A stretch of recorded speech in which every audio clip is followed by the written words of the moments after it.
Decision making లో కొన్ని unbiblical practices follow అవటం వల్ల గాడ్స్ విల్ విషయంలో మనం ఫెయిల్ అవుతున్నట్టుగా మనం చూస్తున్నాం అన్నమాట. కాబట్టి ఈరోజు కొన్ని నేను ప్రెజెంట్లీ ప్రివైలింగ్ ప్రాక్టీసెస్, ప్రస్తుతం వాడుకలో ఉన్న కొన్ని పద్ధతులు, వాటిని మనం ఎలా ఫాలో అవుతున్నాము, వాటి గురించి కనీసం ఆలోచన చేయకుండా, అవగాహన లేకుండా ఎలా ఫాలో అవుతున్నాము, అవి మనకి ఎలా మిస్లీడింగ్ గా ఉన్నాయి, ఈ విషయాలు నేను మీకు జ్ఞాపకం చేయాలని ఆశపడుతున్నాను. నేను ఒక ఫ్యూ ప్రాక్టీసెస్ ని మీకు రిమైండ్ చేసి మెల్లగా నేను బిబిలికల్ వ్యూలోకి వెళ్తాను.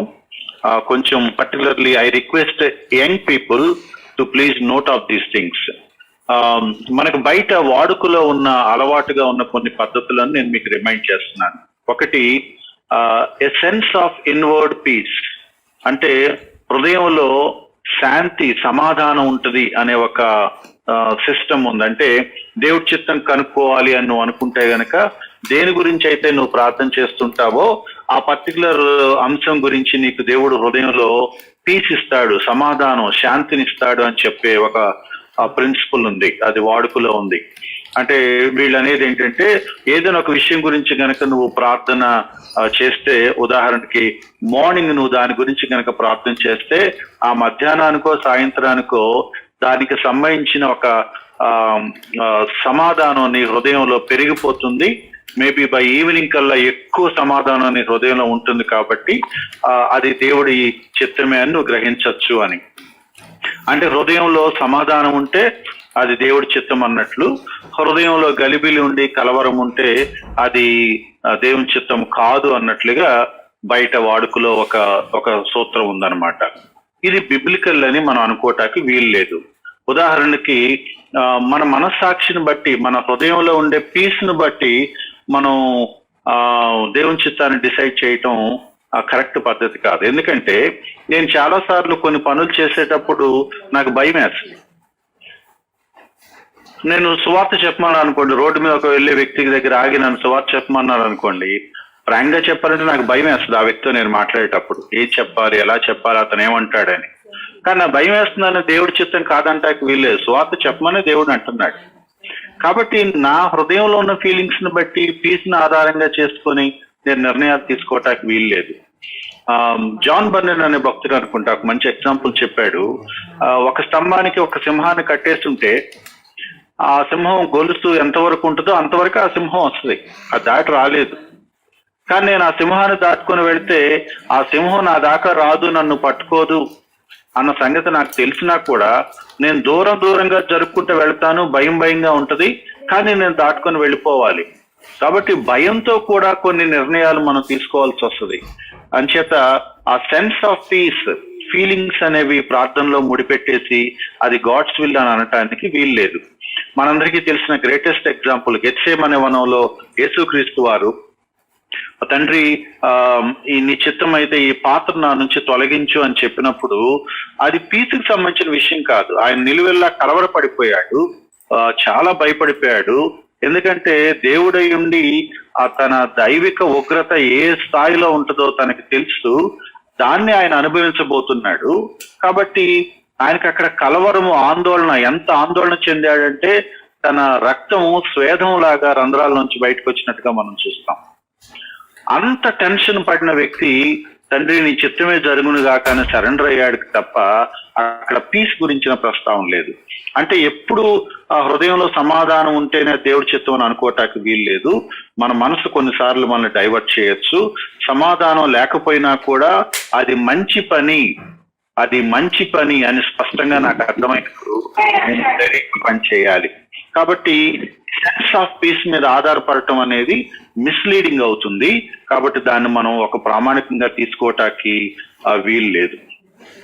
రెండవ పద్ధతి, బయట వాడుకలో ఉన్న పద్ధతి ఏంటంటే దేవుని వాక్యం. దేవుని వాక్యాన్ని దేవుని చిత్తం కనుక్కోవటానికి వాడే ఒక పద్ధతి. డెఫినెట్ గా దేవుని వాక్యమే దేవుడి చిత్తాన్ని కనుక్కోవాలి. కానీ ఇక్కడ వీళ్ళు చేసే పద్ధతి ఏంటంటే, మనం మన అనుదినం క్వైట్ టైంలో చదువుకునే ఒక పోర్షన్, డైలీ పోర్షన్ అంటాము, మనం బైబిల్లో ప్రతిరోజు చదువుకుంటూ ఒక ఆర్డర్లో చదువుకుంటూ వచ్చినప్పుడు ఈ రోజు నా డైలీ పోర్షన్ ఏంటో ఆ డైలీ పోర్షన్ లోంచే దేవుడు నాతో మాట్లాడతాడు అని. దానికి వాళ్ళు చెప్పే ఒక మంచి వినసొంపైన స్టేట్మెంట్ ఏంటంటే, దేవుని వాక్యము సజీవమైనది కాబట్టి ఆయన ఎట్నుంచి ఎటైనా మాట్లాడతాడు, ఆ వాక్యానికి రెండంచులు గల కట్టుము ఆ వాక్యం, కాబట్టి ఆ కాంటెక్స్ట్ తో సంబంధం లేకుండా ఆ వచనం ఏ అర్థాన్ని ఇస్తుంది అని వాళ్ళ ఉద్దేశం. అంటే ఇది దారుణమైన ఇంటర్ప్రిటేషన్ ప్రాబ్లం అన్నమాట. వాక్యం యొక్క కాంటెక్స్ట్ పట్టించుకోకుండా అక్కడ సందర్భము, ఆ మాటలు, వాటి మీనింగ్, ఎవరెవరితో మాట్లాడుతున్నారు అవి పట్టించుకోకుండా గుడ్డిగా అందులో నాకు కావాల్సింది ఏదో నేను తీసుకోవటం అనమాట. ఫ్రాగ్మెంట్ ఆఫ్ ఎ వర్డ్ అని అంటారు. అంటే ఒక వచనంలో ఒక పదం కానీ ఒక వచనంలో ఒక భాగం కానీ తీసుకొని వాళ్ళ కండిషన్ కి అప్లై చేసేసుకొని దేవుడు నాతో మాట్లాడాడు అని అంటారు. ఇది ఏ రకంగానూ కూడా సమర్థనీయం కాదు. ఉదాహరణకి నేను ఊరు వెళ్ళాలా వద్దా అని ఆలోచిస్తున్నాను, ఒక డైలమాలో ఉన్నాను. మేబీ నేను ఇవాళ నా క్వైట్ టైం ప్రకారం తీసుకొని చదువుతా ఉంటే అతను లేచి బయలుదేరను అని అనగానే అంటే దేవుడు నాతో మాట్లాడాడని ప్రయాణానికి రెడీ అయిన వాళ్ళు చాలా మంది ఉన్నారు. ఇది మూర్ఖత్వమే తప్ప వాక్యాన్ని చదివే పద్ధతి కాదు. అక్కడ ఏముందో దాన్ని కాంటెక్స్ట్ పట్టించుకోకుండా నాకు నచ్చినట్టుగా నేను అప్లై చేసుకోవటం అనేది అది బిబ్లికల్ పద్ధతి కాదు, అది వాక్యాన్ని వక్రీకరించి చదవటం అన్నమాట. కాబట్టి ఒక ఫ్రాగ్మెంట్ ఆఫ్ వర్డ్స్ ని దేవుడు మాట్లాడినట్టుగా మనం అన్వయించుకోవటానికి వీలు లేదు. అలా మాట్లాడిన వాళ్ళు అన్ని తీసుకోరు, వాళ్ళకు అనుకూలమైనవి తీసుకుంటారు. ఇవన్నీ కూడా సెల్ఫిష్ ప్రయారిటీస్ అన్నమాట. కాబట్టి చాలా సార్లు, ఉదాహరణకు ఒక ఎగ్జాంపుల్, నాకు తెలిసిన ఒక ఫ్యామిలీ వాళ్ళ ఫాదర్ చనిపోతే వాళ్ళకి నేను పలకరించడానికి వెళ్ళినప్పుడు డాడీ చనిపోయారు కదా, ఎలా ఉన్నారు ఏంటి అంటే వాళ్ళు చెప్పిన మాట ఏంటంటే, అన్న డాడీ చనిపోతారని దేవుడు మాకు ముందుగానే వాక్యం ద్వారా చూపించాడు అని.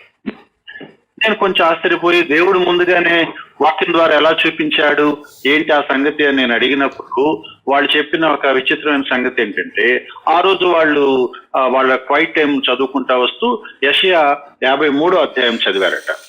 యెషయా 53వ అధ్యాయం చదువుతూ యెషయా 53వ అధ్యాయం చివరికి వచ్చేటప్పటికి అక్కడ రాయబడిన మాట ఏంటంటే, ఒక చిత్రమైన మాట ఉంది. ఏలైనగా మరణము నొందినట్లు అతడు తన ప్రాణమును దారబోచును అని ఉందన్నమాట. అతిక్రమం చేయవారిలో ఆయన కూడా ఎంచబడ్డాడు అని. నాకు కొద్దిసేపటికి మెల్లగా వెలిగింది, యెషయా 53 యేసుక్రీస్తు వారి గురించి కదా. ఆ వచనాలు రక్షకుడైన మెస్సియాను గురించిన, సఫరింగ్ సర్వెంట్ గురించిన వచనాలు కదా, వీళ్ళ ఫాదర్ గురించి ఎందుకు ఉంటుంది అక్కడ అని నాకు అనిపించింది. కాబట్టి ఒక సందర్భంలో ఒక మాట ఏదో మనకు మ్యాచ్ అయిందని చెప్పేసి ఆ వచనం నా గురించి అని అనుకోవటానికి వీల్లేదు. యెషయా గ్రంథం 53 రాసినప్పుడు దేవుడు యేసుక్రీస్తు గురించి ప్రేరేపించి రాయించాడు, కానీ మన గురించి, మన ఫాదర్స్ యొక్క మరణాల గురించి. కాబట్టి ఒక ఫ్రాగ్మెంట్ ఆఫ్ వర్డ్స్ తీసుకొని, అవుట్ ఆఫ్ కాంటెక్స్ట్ తీసుకొని దేవుడు నాతో మాట్లాడాడు అని చెప్పటం బిబ్లికల్ స్టడీకి వ్యతిరేకం. మనం బైబిల్ స్టడీస్ చదివేటప్పుడు మనం ఇంటర్ప్రిటేషన్ ఎంత ఇంపార్టెంటో, కాంటెక్స్ట్ బేస్డ్ గా, హిస్టరీ బేస్డ్ గా, అక్కడ ఉన్న టెక్స్ట్ బేస్డ్ గా ఎంత ఇంపార్టెంటో, అది మన పర్సనల్ క్వైటం దగ్గరికి వచ్చేటప్పటికి ఆ రూల్ ఎందుకు అప్లై అవ్వదు అనేది ఒక బిగ్గెస్ట్ క్వశ్చన్ అనమాట. థర్డ్ ప్రాక్టీస్ ఏంటంటే, బయట వాడుకలో ఉన్న మరొక ప్రాక్టీస్ ఏంటంటే, ఒక సూచన దేవుడికి పెడతారు. అంటే దేవుడిని ఒక గుర్తు ఇమ్మని అడుగుతారనమాట. అంటే దేవుడికి వీళ్ళే ఒక సైన్, లింక్ పెడతారు. ఏమనాలి, ఎలియాజరు ఇస్సాక్కి భార్యను వెతకడానికి వెళ్ళినప్పుడు ఎలియాజరు ఒక చిన్న కండిషన్ పెట్టుకున్నాడు దేవుడితో. అలాగే గిద్యోను కూడా నిజంగా దేవుడే తనతో మాట్లాడుతున్నాడా లేదా, తను యుద్ధానికి వెళ్లి లీడర్షిప్ టేకప్ చేయాలా వద్దా అనేది చూడటం కోసం గిద్యోను కూడా ఒక చిన్న గుర్తు పెట్టుకున్నాడు. వీటిని తీసుకొని మన వాళ్ళు చాలా సార్లు ఏం చేస్తారంటే, మనం కూడా దేవుడికి కొన్ని గుర్తులు పెట్టచ్చు. ఆ గుర్తులు ఫుల్ఫిల్ అయితే గనక దేవుడి చిత్తం అని మనం అనుకోవచ్చు. ఉదాహరణకి, నేను హైదరాబాద్ వెళ్ళాలో వద్దా ఒక డైలమాలో ఉన్నాను. మేబీ ఒక అరగంటలో హైదరాబాద్ నుంచి నాకు ఫోన్ వస్తే నేను బయలుదేరి వెళ్తాను. నాకు ఫోన్ రాకపోతే దేవుడి చిత్తం కాదని ఆగిపోతాను. ఇలా నేను కొన్ని కండిషన్స్ దేవుడికి పెడతాను, దేవుడు వాటిని నెరవేర్చాలి. ఆ నెరవేర్చినప్పుడు ఆ దేవుడి చిత్తమని నేను తీసుకుంటాను. యాక్చువల్గా ఇది కూడా మనం వాక్యానుసారమైన పద్ధతి కాదు. ఎందుకంటే ఈ గుర్తులు మనం పెట్టుకుంటంలో మన సెల్ఫిష్నెస్ ఉంది. మనకు నచ్చిన గుర్తులే మనం పెట్టుకుంటాము. ఉదాహరణకి ఎలియాజర్ సందర్భాన్ని పూర్తిగా కనుక మనం ఆలోచిస్తే, ఎలియాజర్ గుడ్డిగా అటువంటి సూచన పెట్టుకోలేదు. ఎలియాజర్ ఆ సూచన పెట్టుకుంటంలో ఒకటి, దేవుడు సావర్నిటీకి అప్పచెప్పిన మాట వాస్తవమే, కానీ రెండు, ఆ అమ్మాయి గుణవంతురాలా కాదా, ఆ అమ్మాయి క్యారెక్టర్ ఏంటి అని టెస్ట్ చేసి ఒక పని పెట్టుకున్నాడు. నాకు ఎదురుగా వచ్చిన మొదటి అమ్మాయిని నేను ఇస్సాకు భార్యగా సెలెక్ట్ చేసుకుంటానని అనలేదు. ఎదురుగా వచ్చే అమ్మాయి ఎటువంటి పనులు చేస్తుందో క్రాస్ చెక్ చేసుకోవాలని అనుకున్నాడు.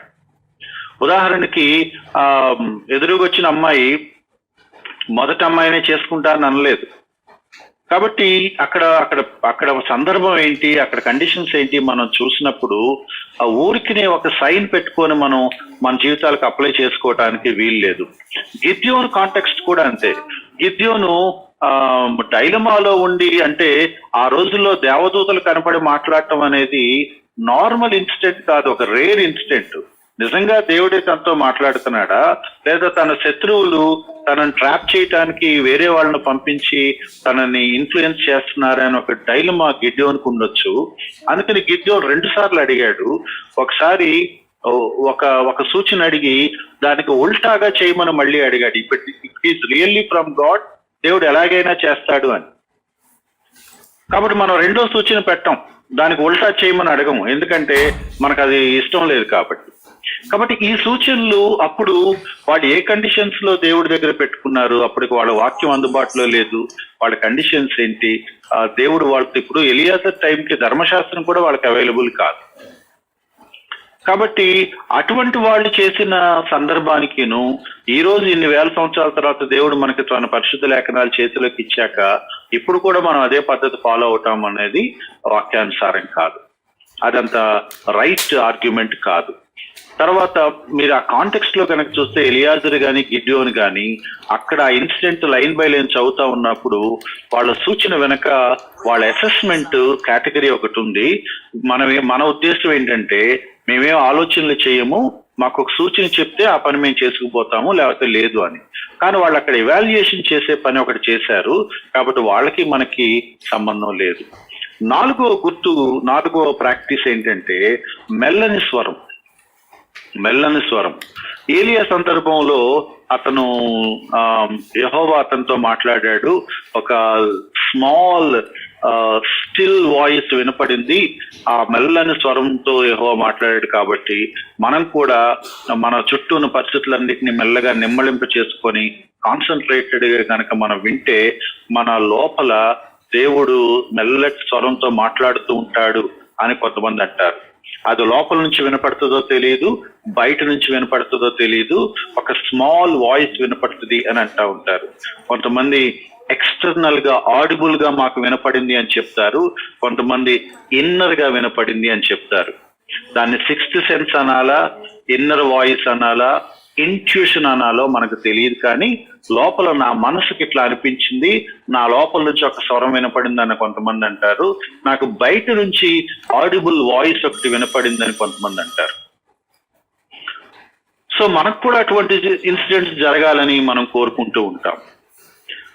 ఏలియాకి జరిగినట్టుగా మనకు జరగాలని లేదు. ఏలియాకి జరిగిన సంఘటన ఏలియాకే చాలా రేర్ ఇన్సిడెంట్, అవి కామన్ గా మనకు జరిగేవి కాదు. ఏలియా తర్వాత మళ్ళీ మనం బైబిల్లో అటువంటి ఇన్సిడెంట్ ఆల్మోస్ట్ ఎక్కడ చూడం. కాబట్టి అవి నార్మాటివ్ కాదు. ఏలియా సందర్భంలో కూడా ఇంచుమించు ఇదే పరిస్థితి. ధర్మశాస్త్రాన్ని పక్కన పెట్టిన సమాజంలో ఒక ప్రవక్తగా ఉన్న ఏలియాకు దేవుడు తన పద్ధతిలో మాట్లాడాడు. అప్పటి సమాజానికి, అప్పటి కండిషన్స్ కి ఆ దేవుడు అలా డీల్ చేశాడు. అది ఇవాళకి మనం అదే ఫాలో అవ్వాల్సిన అవసరం లేదు. అంతకంటే మెరుగైన గైడెన్స్ దేవుడు మనకి ఇస్తున్నాడు. 5వ ప్రాక్టీస్ కనుక మనం చూస్తే ఓపెన్ డోర్స్ అని అంటాము. ఓపెన్ డోర్స్ అంటే మనకు అన్ని పరిస్థితులు వెంటనే జరిగిపోయి సమకూడి జరుగుతూ ఉండి ఒకదాని వెంట అన్ని పాజిటివ్ గా జరిగిపోతా ఉంటే ఆ దేవుడి చిత్తం అని మనం అనుకుంటాం అనమాట. అవి అనుకూలంగా జరగట్లేదు, ఆటంకాలు వస్తున్నాయి, ఎక్కడికక్కడికి అన్ని బ్రేక్ పడిపోతున్నాయి అనుకుంటే అది దేవుడి చిత్తం కాదని అనుకోవటం అనమాట. సో ఓపెన్ డోర్ ప్రిన్సిపల్ అంటారు. అంటే ఉదాహరణకు నేను ఊరు వెళ్ళాలని బయలుదేరాను, వెళ్ళగానే రోడ్డు మీద నా బస్ కనపడింది, బస్ ఎక్కగానే నాకు సీట్ ఖాళీగా కనపడింది. సో ఇట్లా నాకు అన్ని అనుకూలంగా జరుగుతూ ఉంటే దేవుడు నాకు అన్ని సమకూర్చి జరిగిస్తున్నాడు అని అనుకుంటాము. నేను అరగంట వెయిట్ చేసిన బస్సు రాలేదు కాబట్టి ఇక దేవుడి చిత్తం కాదని వెనక్కి వచ్చేసే వాళ్ళు కూడా ఉంటారు. కానీ ఇంకోలాగా ఆలోచిస్తే, మనం వేరే పర్స్పెక్టివ్ లో ఆలోచిస్తే, అన్ని అనుకూలంగా జరిగితే దేవుడి చిత్తం అని అనుకుందామా? సాతాను కూడా నాకు అవకాశాలు కల్పిస్తున్నాడు అని అనుకోవచ్చుగా. లేదు, నాకు అనుకూలంగా జరగట్లేదు కాబట్టి దేవుడి చిత్తం కాదని అనుకుందామా? అవి జరగకుండా చేసే పని సాతాను శోధిస్తున్నాడని కూడా అనుకోవచ్చు కదా. కాబట్టి ఎలా తీసుకుంటామనేది ఇందులో ఒక ప్రధానమైన ప్రామాణికత లేదు. కాబట్టి ఎవరికి తోచినట్టుగా వాళ్ళు తీసుకున్న ప్రమాదం ఉంది. అది దేవుడిచ్చిన అవకాశం అని అనుకోవచ్చు, అది సాతాను కలిగించే ఆటంకం అని కూడా అనుకోవచ్చు. సాతాను కలిగించే ఆటంకం అనుకున్నప్పుడు ఆ పని మళ్ళీ మనం ప్రయత్నం చేయాలి మరి. కాబట్టి ఇవన్నీ అంత ప్రామాణికమైన సూత్రాలు కాదు. అలాగే బాగా పాపులర్ మరొక ప్రిన్సిపల్ ఉంది బయట, దేవుడు దర్శనాల ద్వారా మాట్లాడతాడు, కళల ద్వారా మాట్లాడతాడు అని. దాంట్లో కూడా చాలా కాంట్రడిక్షన్స్ ఉన్నాయి, రకరకాల ఇబ్బందికరమైన సిచ్యువేషన్స్ ఉన్నాయి. గుడివాడలోనే ఒక ఆమె నాకు దేవుడు పలానా వ్యక్తిని చేసుకోమని చెప్పాడు అనంది. ఆ అబ్బాయితో మాట్లాడితే ఆ అబ్బాయి ఏమో నాకు దేవుడు వేరే అమ్మాయిని చేసుకోమని చెప్పాడు అని అన్నాడు. కాబట్టి నిజంగా మరి దేవుడు వీళ్ళిద్దరికి ఒక్కటే చెప్తే ఇలా వేరుగా ఎందుకు చెప్తాడు? వీళ్ళిద్దరిది ఎవరిది రైట్ ఎవరిది రాంగ్ అనేది మనకి ఎప్పటికీ తేలదు. ఎందుకంటే ఎవరి లెక్కలో వాళ్ళది రైట్ అని వాళ్ళు ఆర్గ్యూ చేస్తారు కాబట్టి. సో ఇట్లాంటి డిఫరెంట్ ఇంకా చాలా ఉన్నాయి. నేను ఊరికి మాట ప్రస్తావనకి ఒక బయట నార్మల్ గా జరిగే ఒక 6 ప్రాక్టీసెస్ నేను మీకు గుర్తు చేశాను. నేను ఒకసారి రిమైండ్ చేస్తున్నాను. మనసులో పీస్ ఉంటే దేవుడి చిత్తం అనుకోవటం, దేవుడు వాక్యం చదివేటప్పుడు క్వైట్ టైంలో ఏదైనా ఒక వర్డ్ కనపడితే అది నా గురించి అని దానికి కాంటెక్స్ట్ తో సంబంధం లేకుండా అప్లై చేసుకోవటం, ఏదన్నా దేవుడికి సూచన పెట్టడం, దేవుడి అంటే ఇన్నర్ వాయిస్ వినాలని ఎక్స్పెక్ట్ చేయటం, పరిస్థితులన్నీ అనుకూలంగా జరిగితే దేవుడి చిత్తం లేకపోతే కాదనుకోవటం, ఎక్స్ట్రా ఆర్డినరీ ఇన్సిడెంట్స్, ఒక విజన్స్, డ్రీమ్స్ ఇట్లాంటి సంభవించాలి, కొన్ని ఎక్స్పీరియన్సెస్ కలగాలి, వాటిలోంచి దేవుడు నాకు ఏది అర్థమయ్యేలా చేయాలి అనేవి అంత హెల్తీ కాదని మనం అర్థం చేసుకోవాలి. ఒక దైవజనుడు ఇలా అన్నాడు, దేవుడి చిత్తం కనుక్కోవటం వంట చేయటం లాంటిది. వంట చేయటం ఒక రోజులో మనకి చేత కాదు, అది రోజు మనం డే బై డే ప్రాక్టీస్ చేస్తా ఉంటే మెల్లగా రుచికరమైన వంటలు చేయటం మనకు అలవాటు అవుతుంది. కాబట్టి దేవుడి చిత్తాన్ని కనుక్కోవటం ప్రాక్టీస్ మీద నిదానంగా మనకు అలవాటు అవుతుంది అని.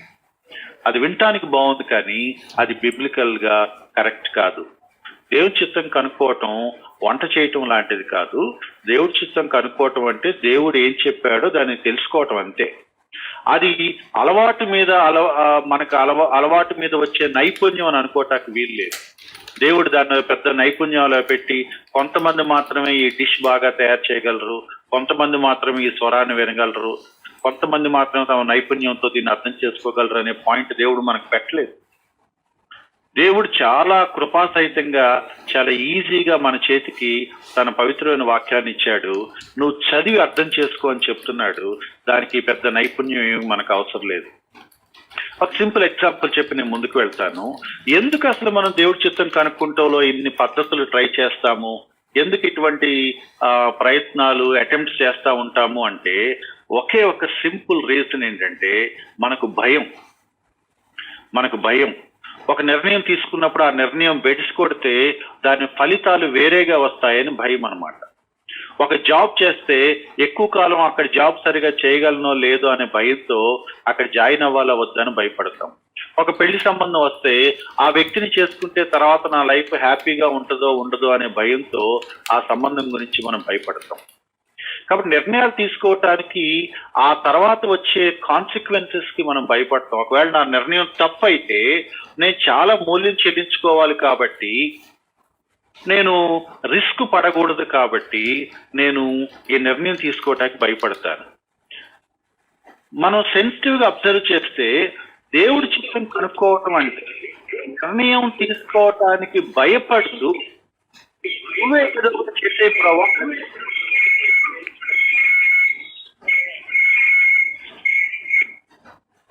దేవుడి చిత్తం కనుక్కోవటానికి మనం ఎందుకు భయపడుతున్నామంటే మనం ఏమి ఆలోచన చేయకుండా రిస్క్ ఏమి రాకూడదని నువ్వే బెస్ట్ ఏదో దాన్ని ఎతికి నాకు పెట్టేసే ప్రభా, నేను ఇక్కడ కదలకుండా కూర్చుంటాను, నేను ఎటువంటి ఆలోచన చేయను అని అంటాం అనమాట. అది రైట్ యాటిట్యూడ్ కాదు. ఉదాహరణకి మనకు ఒక బైబిల్లో ఎస్తేరు గ్రంథం చూస్తే ఎస్తేరు మొర్దెకైలు రిస్క్ తీసుకున్నారు అని మనం చదువుతాం. ఎంత రిస్క్ తీసుకున్నారంటే తమ ప్రాణాలు పోయేంత రిస్క్ తీసుకున్నారు. వాళ్ళకు ఒక సమస్య వచ్చి పడింది, ఎలా ప్రవర్తించాలో వాళ్ళకు వాళ్ళు ఆలోచనలు చేసుకున్నారు, అడ్వెంచర్ చేశారు, రిస్క్ తీసుకున్నారు. దేవుడు వాళ్ళ రిస్క్ ని దేవుడు బ్లెస్ చేశాడు.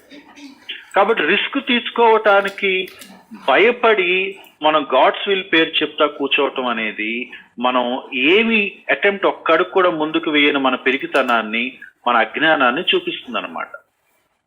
బైబిల్ అట్లా మనల్ని వెనక్కి వెళ్ళిపోయి ఏదేదో జరుగుద్దనే భయంతో వెనక్కి అడుగు వేయమని బైబిల్ చెప్పట్లేదు. కాబట్టి మనం రైట్ వ్యూ మనం తీసుకోవాలి. How to have a biblical view, దీన్ని ఎలా అర్థం చేసుకోవాలి?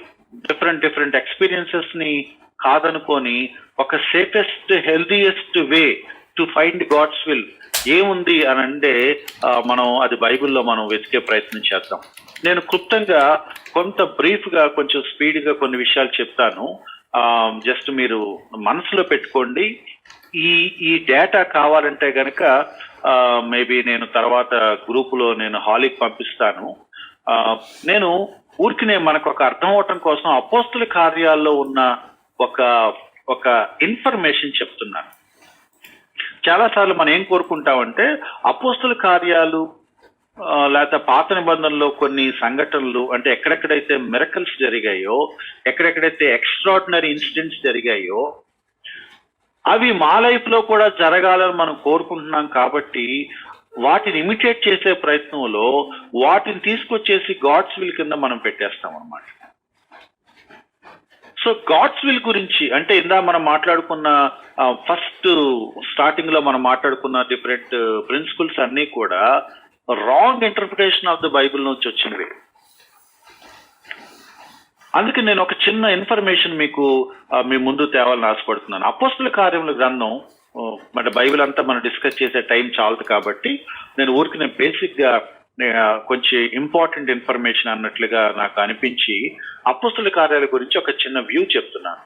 అపోస్తుల కార్యముల గ్రంథం 1వ అధ్యాయం దగ్గర నుంచి 28వ అధ్యాయం వరకు అంటే యేసుక్రీస్తు వారు ఆరోహణం అయిపోయి ఈ అపోస్తులందరూ మేడగదిలో పరిశుద్ధాత్మ కొరకు కనిపెడుతూ ప్రార్థన చేసే ఆ ఫేజ్ దగ్గర నుంచి చివరికి పౌలు భక్తుడు గృహ నిర్బంధంలో అలా కూర్చొని బోధిస్తూ అలా నిలకడగా టీచ్ చేస్తూ ఉండిపోయిన ఇన్సిడెంట్ వరకు 30 సంవత్సరాల కాల వ్యవధి ఉందట. ఈ 30 సంవత్సరాల కాల వ్యవధిలో 28 అధ్యాయాల్లో 30 సంవత్సరాల కాల వ్యవధిలో 16 ఎక్స్ట్రాడినరీ ఇన్సిడెంట్స్ జరిగాయి. నా మాట అర్థం చేసుకోండి. 30 years span from acts 1 to 28. కానీ ఎన్ని అద్భుతాలు, ఎన్ని అసాధారణమైన ఇన్సిడెంట్స్ జరిగాయి అంటే 16 మాత్రమే. అంటే సరిగా చెప్పాలి అంటే 2 years కి ఒకటి జరిగినట్టు అనుకోవాలన్నమాట. అంటే అవి రేర్, అవి నిజంగా రేరెస్ట్ ఇన్సిడెంట్స్, అవి నార్మాటివ్ కాదు, వాటిని మనం ఎక్స్పెక్ట్ చేయడానికి వీలు లేదు. వాళ్ళ జీవితాల్లోనే రేర్ అవి, అపోస్తల జీవితాల్లోనే రేర్ అది. కాబట్టి నా పాయింట్ క్యాచ్ చేయండి. 30 సంవత్సరాల వ్యవధిలో ఎన్ని ఇన్సిడెంట్స్ జరుగుతాయి ఇటువంటివి అంటే 16 మాత్రమే జరిగాయి. కాబట్టి వీటిని మనం నార్మల్ ఎక్స్పీరియన్సెస్ కింద మనం తీసుకోవటానికి వీలేదు. చాలా మంది దైవజనులు చెప్పే మాట ఏంటంటే నేను ప్రతిరోజు దేవుడితో మాట్లాడతాను, దేవుడు నాతో ప్రతిరోజు మాట్లాడతాడని. ఒక రకంగా ఇవన్నీ అబద్ధాలని చెప్పక తప్పదు. ఇవి రేర్ ఇన్సిడెంట్స్. రేరెస్ట్ ఇన్సిడెంట్స్, నార్మాటివ్ కాదు. కాబట్టి వాటిని మనం సరిగా అర్థం చేసుకోవాలి. అపోస్తల కార్యాల్లో ఇంకొక ఇంట్రెస్టింగ్ థింగ్ ఏంటంటే, ఎక్స్ట్రాడినరీ ఇన్స్టెన్సెస్ 16 జరిగితే, normal day to day life లో జరిగే సంఘటనలు ఆర్డినరీ ఇన్స్టెన్సెస్ 70 ఉన్నాయట. 70. 16 ఎక్స్ట్రాడినరీ ఇన్స్టెన్సెస్, 70 ఆర్డినరీ ఇన్స్టెన్సెస్. కాబట్టి ఏది తీసుకోవాలి, మనం దేన్ని మనం కన్సిడర్ చేయాలి? ఇది చాలా చాలా ఇంపార్టెంట్. ఉదాహరణకి అపోస్తల కార్యాల్లో జైలు గోడలు పగిలిపోవటం, దేవుడు మాట్లాడటం, పరిశుద్ధాత్మ కుమ్మరించబడటం, స్వస్థతలు జరగటం, ఇవన్నీ మనం చూస్తాం. కొన్ని దర్శనాలు ఉన్నాయి, దేవదూతలు కనపడతారు, పరిశుద్ధాత్ముడు 2-3 సందర్భాల్లో ఇంటర్ఫేర్ అయినట్టుగా మనం చూస్తాం. 1-2 ప్రవచనాలు ఉన్నాయి. సౌలు లాంటి వాడికి యేసుక్రీస్తు వారు కనపడి డైరెక్ట్ గా మాట్లాడటం జరిగింది. సో కొన్ని ఇన్సిడెంట్స్ ఉన్నాయి. అయితే మనం బాగా గమనిస్తే అది పౌలు జీవితంలోను, పేతురు జీవితంలోను, ఫిలిప్పు జీవితంలోను, అపోస్తలులు, ఇక కొర్నేలి, అననీయ లాంటి వాళ్ళ విషయాల్లోనే జరిగాయి, కానీ అందరి విషయాల్లో జరగలేదు. నేను కొన్ని విషయాలు మీకు గుర్తు చేద్దామని అనుకుంటున్నాను. ఉదాహరణకి పేతురు చెరసాల్లో ఉన్నప్పుడు దేవదూత వచ్చి పేతురును బయటికి లాక్కురావటం ఒక రేర్ ఇన్సిడెంట్. దాన్ని మనం ఎవ్రీడే ఎక్స్పెక్ట్ చేయటానికి వీలు లేదు. అది పేతురుకు కూడా లైఫ్ లో ఒకసారి జరిగింది, పద్దాక జరగలేదు. దమస్కు మార్గంలో సౌలు వెళుతున్నప్పుడు యేసుక్రీస్తు వారు ప్రత్యక్షమయ్యి సౌలుతో మాట్లాడాడు. అది రేర్ ఇన్సిడెంట్. మళ్ళీ అటువంటి ఇన్సిడెంట్ సౌలు జీవితంలో జరగలేదు. ఫిలిప్పు ఐథియోపియా నపుంసకుడు సువార్త చెప్పాలన్నప్పుడు పరిశుద్ధాత్ముడు ఫిలిప్పుని టేకెన్ అవే, ఎత్తుకెళ్ళిపోయి వేరే ప్లేస్ లో దించి అది రథం మీద వస్తున్నాడు, ఆయనకు సువార్త చెప్పని అన్నాడు. అలా కొనిపోబడటం రేర్ ఇన్సిడెంట్, ఎవ్రీడే లైఫ్ లో జరగదు. నాకు తెలిసి ఫిలిప్ లైఫ్ లో కూడా మళ్ళీ అలా జరిగిందో లేదో మనం చెప్పలేము. బైబిల్లో మనం అట్లా ఎక్కడ చదవలేదు. కాబట్టి ఇవన్నీ మనం కన్సిడర్ చేయాలి. ఎందుకంటే ఇవి ఒకసారి జరిగిందని చెప్పేసి దాన్ని మనం నార్మల్ గా తీసుకోవటానికి వీల్లేదు. ఎందుకంటే అపోస్తలులే దాన్ని నార్మల్ గా తీసుకోలేదంటానికి నేను కొన్ని ఇన్సిడెంట్స్ మీకు చదివి వినిపిస్తాను. అటువంటి 70 ఉన్నాయి. నేను మేబీ 70 చదవను కానీ ఒక 10-15 మీకు గుర్తు చేస్తాను. So that we can have a comprehensive idea. ఉదాహరణకి పేతురు పెంతెకోస్తు దినాన వాక్యం చెప్పడానికి నిలబడినప్పుడు, ప్రభువా నేను చెప్పనా వద్దా అని నిలబడలేదు, ఎవరిని అడగలేదు. అక్కడ సందర్భాన్ని బట్టి తన ధైర్యం తెచ్చుకొని నిలబడి పరిశుద్ధాత్మ శక్తితో మంచి వర్తమానం ఇచ్చాడు. అలాగే అపోస్తులు పరిచర్య ప్రారంభించిన తొలి దినాల్లో విశ్వాసులందరూ తమ ఆస్తుల్ని తీసుకొచ్చేసి అమ్మేసి ఆ డబ్బు తీసుకొచ్చి అపోస్తుల పాదాల దగ్గర పెట్టి పరిచర్యకు వాడమని అడిగారు. ఇలా మేము అమ్మాలా వద్దా, పరిచర్యకి ఇవ్వాలా వద్దా అని వాళ్ళు దేవుడిని అడిగారని ఎక్కడ మనం చదవం. అలాగే పేతురు కుంటివాడిని స్వస్థపరిచిన సందర్భం చూస్తాం. ఎవరిని అడగలేదు. ఆ సందర్భాన్ని బట్టి ఆయన అక్కడ అలా బిహేవ్ చేశాడు. ప్రభువా మరి ఈ వ్యక్తి నా ఎదురుగున్నాడు, ఇతను నేను స్వస్థపరచనా వద్దా, నీ చిత్తం ఏంటి, నాకు నీ గైడెన్స్ ఇవ్వు అని అడగలేదు. అలాగే పేతురు చాలా సందర్భాల్లో వాక్యం బోధించాడు, చాలా స్పాంటేనియస్ గా బోధించాడు. గాడ్స్ విల్లా కాదా ఫైండ్ అవుట్ చేయలేదు. అపొస్తలుల కార్యాల 6వ అధ్యాయంలో రొట్టెలు విరిచే ఒక సందర్భంలో ఆ ఫస్ట్ చర్చ్ లో ఒక ప్రాబ్లం వచ్చింది. మేము రొట్టెలు విరవాలా, వాక్యం బోధించాలా, మరి ఈ ఇష్యూ ఎలా రిజాల్వ్ చేసుకోవాలి అని శిష్యులు తలబట్టుకొని ప్రార్థనలు చేసి గాడ్స్ విల్ ఫైండ్ అవుట్ చేయలేదు. అపోస్తలులు చాలా సింపుల్ గా ఒక డెసిషన్ తీసుకున్నారు, మీరు రొట్టెలు పరచండి, మేము టీచింగ్ మినిస్ట్రీ బాధ్యత మేము తీసుకుంటాము అని. సమరయ ప్రాంతాల్లో ఫిలిప్పు సువార్త ప్రకటించిన దానికి పెద్ద కారణాలు ఏమి లేవు. సువార్తికుడు తన పని చేసుకుంటూ వెళ్ళిపోయాడు. దేవుడి గ్రీన్ సిగ్నల్ కోసం వెయిట్ చేయలేదు. పౌలు తను దమస్కు మార్గంలో రక్షించబడిన తర్వాత వెంటనే లేచి ఆయా ప్రాంతాల్లో సువార్త ప్రకటిస్తున్నట్టుగా మనం చూస్తాం. ఎవరు పర్మిషన్ తీసుకోలేదు, ఎవరిని అడగలేదు. చాలా సార్లు పౌలు ప్రాణాలకి ముప్పు వాటిల్లినప్పుడు పౌలును సీక్రెట్ గా అక్కడి నుంచి తరలించి వేరే ఊరు పంపించేశారు సేఫ్టీ కోసం. అతని స్నేహితులు ఎవరిని సంప్రదించలేదు, ప్రభువా తీసుకెళ్ళవా ఉంచమా అని అడగలేదు. ఇవన్నీ నార్మల్ లైఫ్ లో జరిగే సంఘటనలు. నార్మల్ లైఫ్ లో జరిగే సంఘటనలు. బర్నబా పౌలు కలిసి అంత్యోకయలో మంచి టీచింగ్ మినిస్ట్రీ చేశారు 1 సంవత్సరం పాటు. వాళ్ళు ఇష్టంగా చేసుకున్నారు. ఎవరి గైడెన్స్ కోసం వాళ్ళు వెయిట్ చేయాల. ప్రభా నువ్వు ఒక సూచన ఇవ్వు, మేము అంత్యోకయలో ప్రారంభించాలా వద్దా అని అనలేదు. అంత్యోకయలో అవకాశం కనపడింది, వాళ్ళు దాన్ని యూటిలైజ్ చేసుకున్నారు. అలాగే యోదయ ప్రాంతాల్లో ఒక కరువు వచ్చినప్పుడు పరిశుద్ధులకు మనం కాంట్రిబ్యూట్ చేయాలి, చందాలు పోగేసుకొని మనం ఒకళ్ళు హెల్ప్ చేసుకోవాలని ఒక ఆలోచన వచ్చినప్పుడు వాళ్ళు దాన్ని ఇంప్లిమెంట్ చేశారు. ఎవరి కోసం వాళ్ళు వెయిట్ చేయలేదు. కాబట్టి ఇలాంటి ఇన్సిడెంట్స్ చాలా ఉన్నాయి. పౌలు బర్నబాలు మిషనరీ జర్నీలు, మొదటి జర్నీ పరిశుద్ధాత్ముడు ప్రత్యేకపరచమని చెప్పాడు.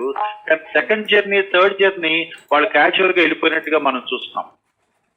అలాగే పౌలు బర్నబాల మధ్యలో చిన్న విభేదం వచ్చినప్పుడు, మార్కు విషయంలో వాళ్ళ మధ్యలో గ్యాప్ వచ్చినప్పుడు పౌలు శీలను వెంట పెట్టుకుని వెళ్ళిపోయాడు, బర్నబా మార్కును వెంట పెట్టుకుని వెళ్ళిపోయాడు. ఇప్పుడు ఏం చేయాలి ప్రభు అని వాళ్ళు డిస్కషన్లు పెట్టుకుంటా కూర్చోలేదు. కాబట్టి ఇవన్నీ మనం ఎందుకు మాట్లాడుతున్నామంటే నార్మల్ ఇన్సిడెంట్స్ ఉన్నాయి. ఎవ్రీడే లైఫ్ గురించి అపోస్తుల కార్యాలు చెప్తుంది, వాక్యం చెప్తుంది, బైబిల్ చెప్తుంది.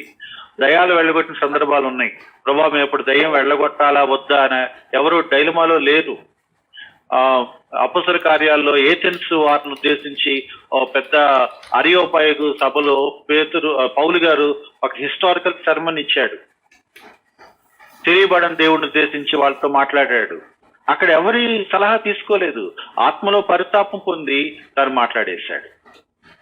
తర్వాత పేతురు డేరాలు కుట్టుకొని పరిచర్య చేశాడు.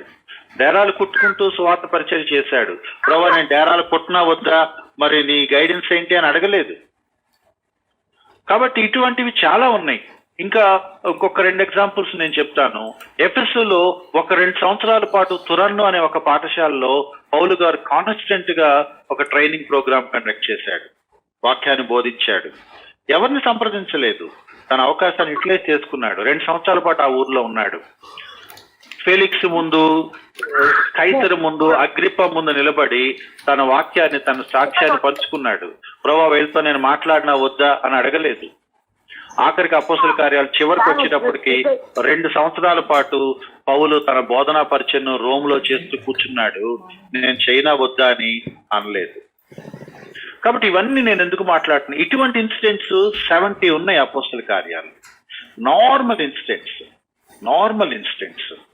ఉదాహరణకి తబిత చనిపోయినప్పుడు ఇమీడియట్ గా పేతురు భక్తుడు వెళ్ళి ఆమెను సందర్శించాడు. ప్రభా నేను వెళ్ళనా వద్దా అని అడగలేదు.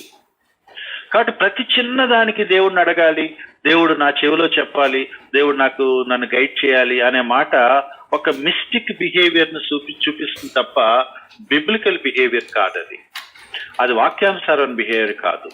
ఒక వాక్యం పట్టుకొని, ఆ వాక్యాన్ని పట్టుకొని అందులో అర్థాన్ని పక్కన పెట్టి ఒక పదాన్ని పట్టుకొని ఆలోచన చేయటం వాక్యానుసారం కాదు. మనకు కావాల్సింది ఇంట్యూషన్, సిక్స్త్ సెన్స్.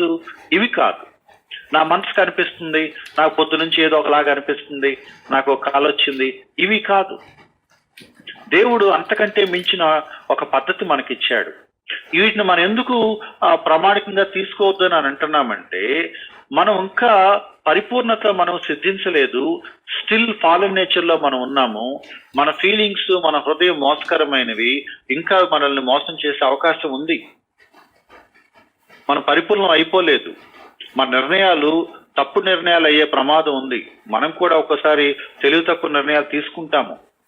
ఇది మనందరి జీవితాల్లో తెలుసు. చాలా జ్ఞానం ఉండి కూడా మనం మిస్టేక్స్ చేస్తాం. కాబట్టి మన మనసుకు అనిపించిన ప్రతిదీ హోలీ స్పిరిట్ గైడెన్స్ అని మనం అనటానికి వీలు లేదు. The safest way, the healthiest way, the best way ఏంటంటే స్క్రిప్చర్స్, లేఖనాలు. పరిశుద్ధాత్ముడు మన హృదయంలో ఉండి మనం నడిపిస్తాడనే మాట సత్యమే. అయితే యోహాను సువార్త 14-16 అధ్యాయాలు చెప్తున్నట్లుగా ఆయన సత్య స్వరూపియగు ఆత్మ. ఆయన వచ్చినప్పుడు మిమ్మల్ని సర్వసత్యములోనికి నడిపిస్తాడు. నీ వాక్యము సత్యం అని బైబిల్ చెప్తుంది. పరిశుద్ధాత్ముడు నడిపింపు లేఖనాలతో ముడిపడి ఉంది. పరిశుద్ధాత్ముడు నడిపింపు సత్యంతో ముడిపడి ఉంది. స్క్రిప్చర్స్ ను పక్కన పెట్టి పరిశుద్ధాత్ముడు మనల్ని గైడ్ చేయడు. స్క్రిప్చర్స్ కి కాంట్రడిక్టరీగా పరిశుద్ధాత్ముడు మనల్ని గైడ్ చేయడు. స్క్రిప్చర్స్ తో సంబంధం లేకుండా పరిశుద్ధాత్ముడు మనల్ని గైడ్ చేయడు. పరిశుద్ధ లేఖనాలను ప్రేరేపించి రాయించిందే పరిశుద్ధాత్ముడు. తనే స్వయంగా రాయించిన ఆ పరిశుద్ధ లేఖనాలను పక్కన పెట్టి నీ చెవిలో మాట్లాడతాను, నీ కనపడతాను, నీ మనసులో ఏదో ఒక ఫీల్ క్రియేట్ చేస్తాను అని అనడు. అటువంటి ఇన్సిడెంట్స్ రేర్ గా జరిగాయి. అవి మనకి 66 గ్రంథాల వాక్యం క్యానన్ తయారవ్వక ముందు జరిగాయి. అపోస్తుల కార్యాల ఇన్సిడెంట్స్ మనకు జరగాలని కోరుకోవాల్సిన పని లేదు. ఎందుకంటే అపోస్తుల కార్యాల నాటికి కొత్త నిబంధన సరిగా తయారవ్వలేదు. అటువంటిప్పుడు మరి పాత నిబంధనలు జరిగిన ఇన్సిడెంట్స్ ని అసలు కోరుకోవటానికి లేదు. అప్పటికి అసలు ఓల్డ్ టెస్టిమెంట్ కూడా సరిగా షేప్ తీసుకోలేదు. అంచేత ఇవన్నీ మనం ఎప్పుడో 4000-5000 సంవత్సరాల కిందట పాత నిబంధనలు జరిగిన ఒక మిరకల్ ఇవాళ నా లైఫ్ లో జరగాల్సిన అవసరం లేదు. ఎవరు ఒక ఆయన చాలా మంచి మాట అన్నాడు, అప్పుడు లాంటి ఇన్సిడెంట్స్ మళ్ళీ జరగాలి అంటే అప్పటి లాంటి హిస్టరీ కూడా ఇప్పుడు ఉండాలి అని. పెంతుకోస్తు లాంటి ఒక సందర్భం జరగాలంటే ఆ పెంతుకోస్తు సంఘటనతో ముడిపడిన సామాజిక పరిస్థితులు, అక్కడున్న హిస్టరీ, అక్కడున్న బ్యాక్గ్రౌండ్ అవన్నీ ఇప్పుడు ఉండాలి కదా. కాబట్టి ఇన్సిడెంట్ ఒకటే కోరుకుంటా. మనం ఏంటంటే మన మూల ఎక్కడో ఒక సెల్ఫిష్ ధోరణి ఏంటంటే నాకు కూడా ఒక అపోస్తలుడికున్న అనుభవం ఉండాలి అనే ఒక కోరికతో ఇటువంటి ప్రయత్నాలు మనం చేస్తాం. ఇదంత హెల్దీ కాదు. మనకు కావాల్సింది మన అనుభూతులు కాదు, మనకు కావాల్సిన మన అనుభవాలు కాదు. మనకు కావాల్సింది పరిశుద్ధాత్మ చేత ప్రేరేపించబడి రాయబడిన లేఖనాలు. Written word of God is our standard. దేవుడు మనకు తన దైవావేశంతో రాయించి ఇచ్చిన 66 గ్రంథాలే మన ప్రమాణాలు. వాక్యంలో ఉన్న సత్యాలు, వాక్యంలో ఉన్న ప్రమాణాలు, ఆ వాక్యంలో ఉన్న ఉపదేశం, ఆ వాక్యంలో ఉన్న సందేశం, ఆ వాక్యంలో మనకు దొరికే పరిష్కారం, వీటి ద్వారా దేవుడి చిత్తాన్ని మనం కనుక్కోగలం. నా మాటలు కొంచెం అర్థం చేసుకోండి. ఒక వచనంలో ఉన్న ఒక పదాన్ని పట్టుకొని నేను నిర్ణయం తీసుకోను. ఆ వచనాల్లో ఉన్న సత్యాన్ని బట్టి, ఆ వచనాలు చెప్తున్న ఒక ప్రమాణాన్ని బట్టి, ఆ వచనాల్లో నాకు లభించే ఒక ఉపదేశాన్ని బట్టి, పరిష్కారాన్ని బట్టి నేను నిర్ణయాలు తీసుకుంటాను. ఉదాహరణకి పర్సిక్యూషన్ జరుగుతుంది అనుకోండి, హింస జరుగుతుంది అనుకోండి, క్రైస్తవుల మీద దాడులు జరుగుతున్నాయి అనుకోండి. ఈ పర్సిక్యూషన్ లో నేను ఎలా ప్రవర్తించాలి ప్రభువా, నేనేం చేయాలి, పర్సిక్యూషన్ లో క్రైస్తవుడు ఎలా ఉండాలి, నేను ఎలా తెలుసుకోవాలి అని అంటే ఆ పర్సిక్యూషన్ సంబంధించిన ప్యాసేజెస్ ఎక్కడెక్కడైతే బైబిల్లో ఉన్నాయో వాటిని నేను చదివి పట్టుకోవాలి. అక్కడ దేవుడు నాకు ఏం చెప్పాడో ఆ ప్రిన్సిపుల్స్, ఆ ట్రూత్, ఆ స్టాండర్డ్, ఆ ఇన్స్ట్రక్షన్స్ నేను తీసుకోవాలి. ఉదాహరణ పర్సిక్యూషన్ గురించి నేను ఎక్కడెక్కడ చదువుతాను. ఫర్ ఎగ్జాంపుల్ మాట వరుసగా మనం మాట్లాడితే యాకోబు పత్రికలో కొన్ని విషయాలు నేను చదువుతాను, పేతురు పత్రికలో కొన్ని విషయాలు నేను చదువుతాను, తర్వాత ఎస్తేరు గ్రంథాన్ని నేను చదవాలి, ఇర్మియా రాసిన 2 పుస్తకాలు నేను చదవాలి. ఉదాహరణకు ఎస్తేరు గ్రంథం తీసుకున్నాం అనుకోండి, ఒక పర్సిక్యూషన్ వచ్చినప్పుడు వాళ్ళు ఎలా ప్రవర్తించారో, వాళ్ళ రెస్పాన్స్ ఏంటి, వాళ్ళ యాటిట్యూడ్ ఏంటి, వాళ్ళ థింకింగ్ ఏంటి మనం ఆలోచించినప్పుడు వాటిని మనం లెసన్స్ కింద నేర్చుకొని మనం కూడా ఎలా చేయాలి, నేను ఎస్తేర్ లాగా బిహేవ్ చేయాలి, నేను మొర్దెకై లాగా రెస్పాండ్ అవ్వాలి అని కొన్ని ప్రిన్సిపల్స్, కొన్ని ట్రూత్స్ మనం డిరైవ్ చేసుకుంటాం. పర్సిక్యూషన్ గురించిన న్యూ టెస్టిమెంట్ ప్యాసేజ్ ఏమున్నాయో చదివినప్పుడు అందులో ఉన్న ఇన్స్ట్రక్షన్స్ మనం తీసుకుంటాం. ఇలా చేయాలి, ఇలా ఉండాలి, ఇలా ఉండకూడదని తీసుకుంటాం. కాబట్టి నా మనసుకు నచ్చిన ఒక మాట మీద నా దృష్టి పడకుండా, కొంతమంది క్యాలెండర్ చూస్తా కూడా దేవుడి చిత్తాన్ని కనుక్కున్న వాళ్ళు ఉన్నారు. ఆ డేట్ కింద ఆ వచనం చదువుతారు, ఆ వచనం నా కోసమే అని అనుకుంటారు. ఆ క్యాలెండర్ అచ్చంగా రాశి ఫలాల కేటగిరీలో మన ఇళ్లలో ఏలాడుతుంది అనమాట. కాబట్టి మనం ఈ ప్రమాదం నుంచి బయటపడాలి. జాన్ కెనడీ అనే ఒక ఆయన చాలా మంచి మాట రాశాడు, నేను అది చదివి వినిపిస్తున్నాను. మనం ఇప్పుడు ఏ సమస్యలతోనైతే ఉన్నామో అలాంటి సమస్యలతో సతమతం అయిపోయిన వ్యక్తుల గురించి బైబిల్లో ఎక్కడో ఒక చోట రాసి ఉంటుంది. వారి అవసరానికి సరిపోయినట్టుగా, మన ఇప్పటి అవసరానికి సరిపోయినట్టుగా అక్కడ దేవుని నడిపింపు మనకు దొరుకుతుంది. ఉదాహరణకి నేను శ్రమల్లో ఉన్నప్పుడు నేను ఏం చేయాలి అన్నప్పుడు శ్రమానుభవం గుండా వెళ్ళిన వాళ్ళ జీవితాల్ని నేను బైబిల్లో చదవాలి. అక్కడ నాకు ఒక నడిపింపు దొరుకుతుంది. కాబట్టి వివాహం చేసుకోవాలి. వివాహం గురించి బైబిల్ ఎక్కడెక్కడైతే విషయాలు ప్రస్తావించిందో ఆ ఇన్స్ట్రక్షన్స్ నేను తీసుకోవాలి. విశ్వాసం చేసుకోవాలి. రక్షించబడిన అనుభవం ఉండాలి. వివాహం ఘనమైనది అన్న సత్యం నేను తెలుసుకోవాలి. వివాహానికి కావాల్సిన క్వాలిఫికేషన్స్ ఏంటో నేను చదువుకోవాలి. కాబట్టి మ్యారేజ్ గురించిన ఇన్స్ట్రక్షన్స్ ఎక్కడెక్కడైతే బైబిల్లో ఉన్నాయో అవి నేను ఎతికి పట్టుకొని చదువుకొని అందులోంచి కొన్ని ప్రమాణాలను, కొన్ని సందేశాలని, కొన్ని పరిష్కారాలని, ట్రూత్స్, స్టాండర్డ్స్, ప్రిన్సిపల్స్ నేను డిరైవ్ చేసుకోవాలి. దేవుడు తన వాక్యం ద్వారా మాట్లాడతాడు అంటే ఆ వచనాన్ని మనం రకరకాలుగా మార్చేసి మనకు అన్వయించుకోవటం కాదు. ఆ వచనం ఏ సత్యాన్ని బోధిస్తుందో, ఏ ప్రమాణాన్ని మనకు నిర్దేశించిందో, ఏ మెసేజ్ మనకి ఇచ్చిందో, ఏ ఇన్స్ట్రక్షన్ ఇస్తుందో, ఏ ప్రిన్సిపల్ అందులో మనకు దొరుకుతుందో దాన్ని మనం తీసుకోవాలి. కాబట్టి మెసేజ్ ఈజ్ ఇంపార్టెంట్. ఒట్టి వర్డ్, పదం కాదు, ఆ సందేశం మనకి ఇంపార్టెన్స్. నేను 2 తిమోతి 3వ అధ్యాయం 14వ వచనం మీకు ఒకసారి చదివి వినిపించాలని ఆశపడుతున్నాను. తిమోతికి రాసిన 2వ పత్రిక 3వ అధ్యాయం 14వ వచనం నుంచి 17వ వచనం వరకు. 14, 15, 16, 17 4 వచనాలు ఉన్నాయి. నేను చదివి వినిపిస్తున్నాను. చాలా అద్భుతమైన వాక్య భాగం. 2 తిమోతి పత్రిక 3వ అధ్యాయం 14వ వచనం. క్రీస్తు యేసునందుంచవలసిన విశ్వాసము ద్వారా రక్షణార్థమైన జ్ఞానముని కలిగించుటకు శక్తి గల పరిశుద్ధ లేఖనములను బాల్యము నుండి నీ వెరుగుతూ గనుక. ఇక్కడ తిమోతి గురించి పాల్ చెప్తూ ఎంకరేజింగ్ గా ఒక మాట చెప్పాడు. ఏమని చెప్పాడంటే, తిమోతి, నువ్వు చిన్నప్పటి నుంచి లేఖనాలు చదువుతున్నావు, బాల్యము నుండి నువ్వు ఎరుగుతూ. సో చిన్నప్పటి నుంచి వాక్యాలు చదివిన తిమోతి ఎదిగి పెద్దవాడయ్యాడు. నీవు నేర్చుకొని రూఢి అని తెలుసుకున్నావు. ఆ సంగతుల్లో నిలకడగా ఉండమని చెప్తున్నాడు. వాటి యందు నిలకడగా ఉండుము. 16వ వచనం వచ్చినప్పటికి ఏమన్నాడంటే, దైవజనుడు సన్నద్ధుడై. ఇంగ్లీష్ లో ఉంటది అడల్ట్హుడ్ అంటే చైల్డ్హుడ్ నుంచి అడల్ట్హుడ్ పెరిగాడు. చిన్నప్పటి నుంచి నేర్చుకుంటున్న వాక్యాలు వాటి యందు నిలకడగా ఉండి కొనసాగి వాటిని వెంబడిస్తూ ఇవాళ పెద్దవాడైపోయాడు. ఎంత పెద్దవాడయ్యాడంటే దైవజనుడయ్యాడు. ఒక మెచ్యూర్డ్ పర్సన్ అయ్యాడు. దైవజనుడిగా ఇప్పుడు అతను ఏం చేయాలి అంటే సన్నద్ధుడై ప్రతి సత్కార్యానికి పూర్ణంగా సిద్ధపడాలి. మెచ్యూరిటీలోకి వస్తావు, అడల్ట్హుడ్ లోకి వస్తావు. ఇప్పుడు నువ్వు ఆ ప్రిన్సిపల్స్ లేకపోతే ఆ సత్యాలు, ఆ ఉపదేశాల వల్ల నువ్వు ఇప్పుడు ఏం చేస్తావంటే సత్కార్యాలు చేస్తావు. దైవజనుడు సన్నద్ధుడై ప్రతి సత్కార్యమునకు పూర్ణముగా సిద్ధపడి రెడీగా ఉంటాడు. సత్కార్యాలు చేయటానికి సిద్ధంగా ఉంటాడు, సన్నద్ధుడై ఉంటాడు, పూర్ణంగా ప్రిపేర్ అయి ఉంటాడు. అంటే వాక్యాన్ని చదువుతున్నప్పుడు వాక్యం నేనేం చేస్తుందంటే నిన్ను మెచ్యూరిటీలోకి నడిపిస్తుంది, నువ్వు ఎదిగేలా చేస్తుంది. నువ్వు దైవజనుడిగా, మంచి విశ్వాసిగా, నువ్వు దేవుని బిడ్డగా ఎదిగి సత్కార్యాలు చేయటానికి సంసిద్ధంగా ఉండేలాగా నిన్ను తయారు చేస్తుంది.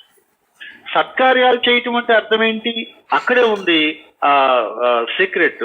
సత్కార్యాలు చేయటం అంటే దేవుడి చిత్తం చేయటమే. సత్కార్యాలు దేవుడికి ఇష్టం. మంచి పనులు చేయటం దేవుడికి ఇష్టం. మంచి పని చేయటానికి నేను మళ్ళీ దేవుడిని అడగాల్సిన పని లేదు. దారిలో ఒక బెగ్గర్ కనపడితే ఒక 10 రూపాయల బెగ్గర్కి నేను వేయాలని అనుకుంటే మంచి పని వెయ్యి, నీ దగ్గర డబ్బులుంటే వెయ్యి అంతే. ఇక 10 రూపాయలు గాలిలో పట్టుకొని చేత్తో పట్టుకొని, ప్రభా మరి నా ఎదురుగా బెగ్గర్ ఉన్నాడు, ఇతను నేను అయినా వద్దా, నీ చిత్తం ఏంటి అని అడగాల్సిన అవసరం లేదు. సత్కార్యాలు చేయటం కోసమే దేవుడు మనం రక్షించుకున్నాడని మనం తీతు పత్రికలో చదువుతున్నాం. మనం మంచి పనులు చేయాలి, నీతి కలిగిన పనులు చేయాలి, జాలి కలిగిన ప్రేమపూర్వకమైన పనులు చేయాలి, మేలు కలిగించే పనులు చేయాలి. దాని కొరకు బైబిల్ మనల్ని ఎక్విప్ చేస్తుంది. నువ్వు సత్కార్యాలు చేసే అలవాటు నీకు వాక్యంలోంచి గనక ఆ స్వభావం నీకు అలవడితే గాడ్ విల్ బి హ్యాపీ. దేవుడు ఎంతో సంతోషిస్తాడు.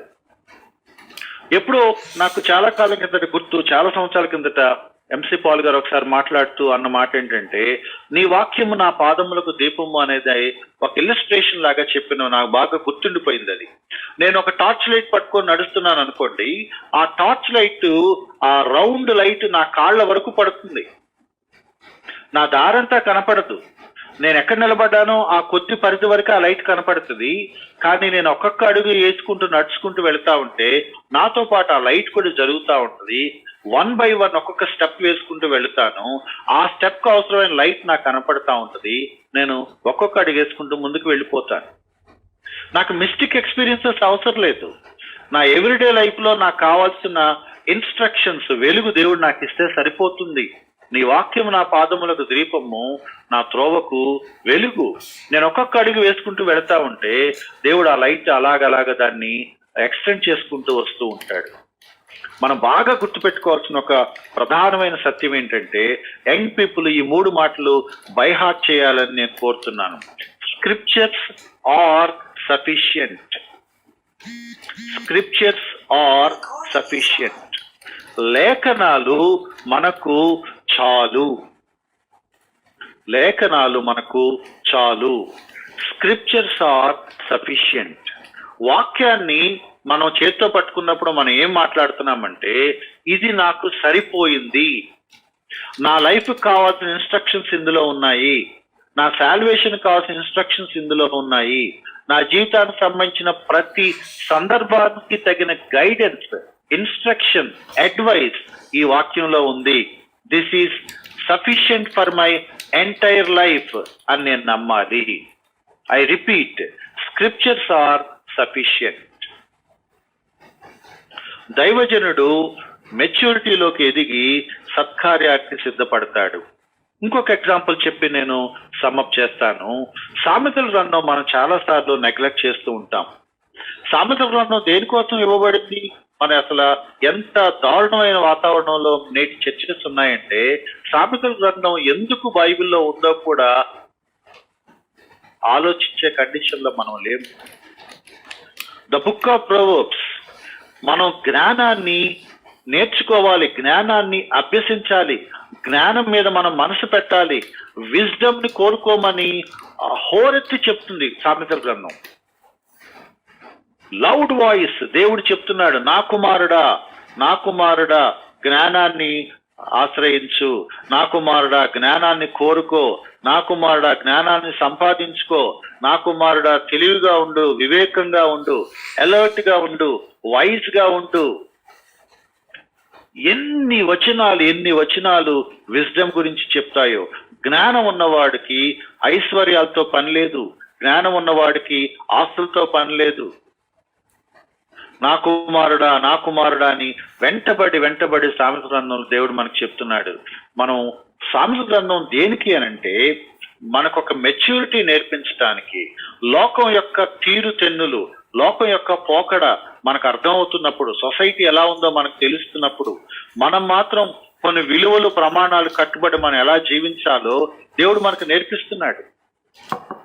మన మాట తీరు ఎలా ఉండాలి, మన క్యారెక్టర్ ఎలా ఉండాలి, మన ఎథిక్స్ ఎలా ఉండాలి, మన బిహేవియర్ ఎలా ఉండాలి, మన డ్రెస్సింగ్, మన భోజనం, మన ఆలోచన విధానం, ఇవన్నిటినీ కూడా సామెతల గ్రంథం క్వశ్చన్ చేస్తుంది. నా కుమారుడా నువ్వైతే ఇలా ఉండొద్దు అని రిపీటెడ్ గా చెప్తున్నాడు. This is God's will. This is God's will. ఎలా జీవించాలి నేను అనేది దేవుడి చిత్తం ఇంపార్టెంట్. నా ఎవ్రీడే లైఫ్ లో నేను దేవుడికి ఇష్టంగా ఎలా ప్రవర్తించాలి, దట్ ఈస్ వెరీ ఇంపార్టెంట్. నేను దేవుడు తగిన జీవితాన్ని ప్రతిరోజు అనుదినం జీవించకుండా ఎప్పుడన్నా ఒక ప్రాబ్లం వస్తే నీ చిత్తం ఏంటి ప్రభు అని అడగటం, it is really insulting God. నా లైఫ్ అంతా 25 ఏళ్ళు నేను ఇష్టానుసారంగా జీవిస్తాను, పెళ్లి దగ్గర రాగానే ప్రభు నీ చిత్తం ఏంటి అని అంటే, మరి 25 ఏళ్ళు దేవుడి చిత్తంతో పని లేదా? నేను ఇష్టానుసారంగా 25 ఏళ్ళు ఏదేదో జీవించేస్తాను, కానీ ఉద్యోగం రాగానే ప్రభా నేను ఇప్పుడు ఏం చేయమంటావు అని అడిగితే, అంటే do you need God only for your marriage? Do you want God only for your job?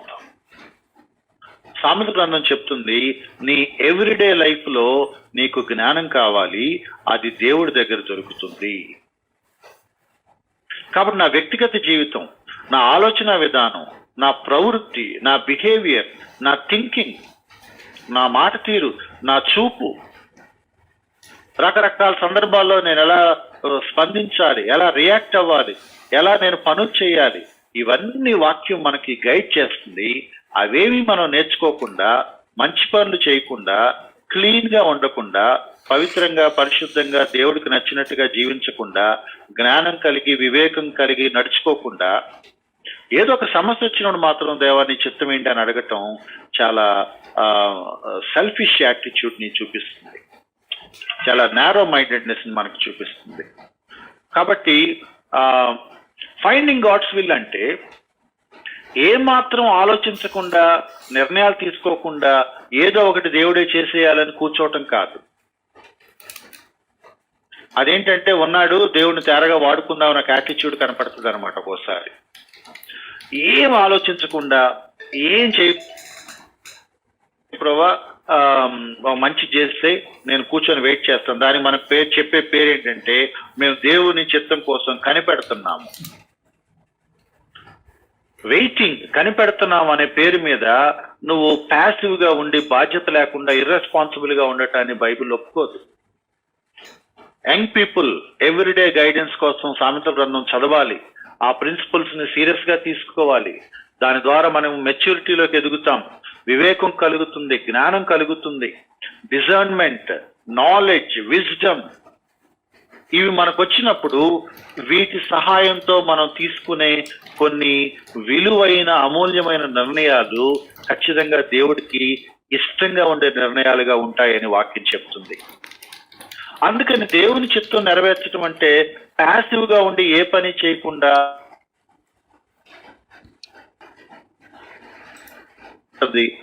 ఏమి ఆలోచించకుండా దేవుడు నాకు కల్లో ఒక అమ్మాయిని చూపించాడని నేను పెళ్లి చేసుకుంటానంటే అది how foolish it is, how foolish it is.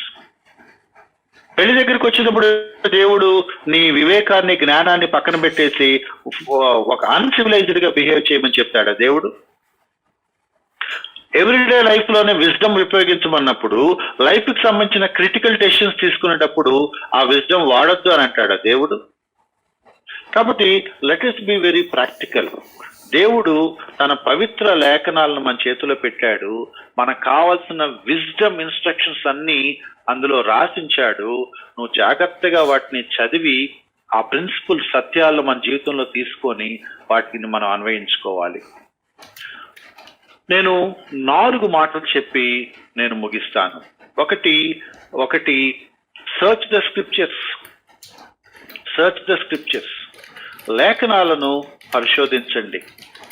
దేని గురించి వాక్యం ఏమని చెప్తుందో స్టడీ చేయండి.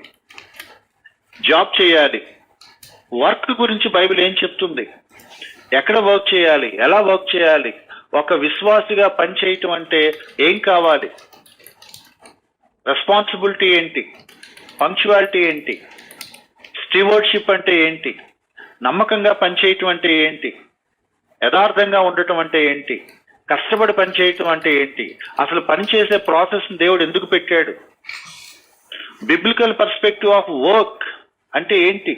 నేను కష్టపడి వాక్యాన్ని చదివినప్పుడు నాకు అందులో కొన్ని సత్యాలు దేవుడు నాకు రివీల్ చేసినప్పుడు according to the standards of the scriptures నేను ఎలా ఉండాలో, నా జాబ్లో నేను ఎలా బిహేవ్ చేయాలో నేను నేర్చుకుంటాను. So search the scriptures. ఏ విషయం గురించి అయినా సరే లేఖనాలు ఏం చెప్తున్నాయి అనేది ముందు మనం చదవాలి. రెండోది pray for wisdom. Pray for wisdom. దేవుడు నాకు తగిన జ్ఞానం ఇవ్వాలని, నా జ్ఞానాన్ని, నా వివేకాన్ని, నాకున్న రిసోర్సెస్ ని నేను ఉపయోగించి ఒక మంచి నిర్ణయం తీసుకునేలాగా దేవుడు నాకు హెల్ప్ చేయాలని, పరిశుద్ధాత్ముడు నాకు ఆ విషయంలో ఎక్విప్ చేయాలని మనం దేవుడిని అడగాలి, ప్రేయర్ చేయాలి. 3 seek the advice of the elders. పెద్దవాళ్ళ సలహా తీసుకోండి, ఎదిగిన విశ్వాసుల సలహా తీసుకోండి, లేదా ఎదిగిన విశ్వాసుల పెద్దవాళ్ళు, in other words they are the wise men. జీవితపు అనుభవంతో పాటు వాక్య అనుభవం, స్పిరిచువల్ అనుభవాలు వాళ్ళకు ఉన్నాయి కాబట్టి వాళ్ళ సలహా తీసుకోండి. ఉదాహరణకి కొరింథీ పత్రిక మొదటి పత్రిక 6వ అధ్యాయంలో ఆ కొరింథీల మధ్యలో ఒక డిస్ప్యూట్స్ జరిగినప్పుడు పౌలు భక్తుడు వాళ్ళకి రాస్తూ అన్నాడు, మీ ప్రాబ్లమ్స్ అన్ని మీకు వస్తే వాటిని సెటిల్ చేసుకోవటానికి మీరు వెళ్ళి అన్యుల దగ్గర కూర్చొని కోర్టులకు వెళ్తున్నారా?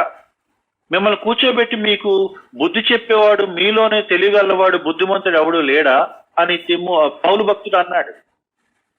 అంటే దానికి ఎవరి దగ్గరకు వెళ్ళవసరం లేదు, దానికి సూపర్ న్యాచురల్ ఇన్సిడెంట్ జరగవసరం లేదు.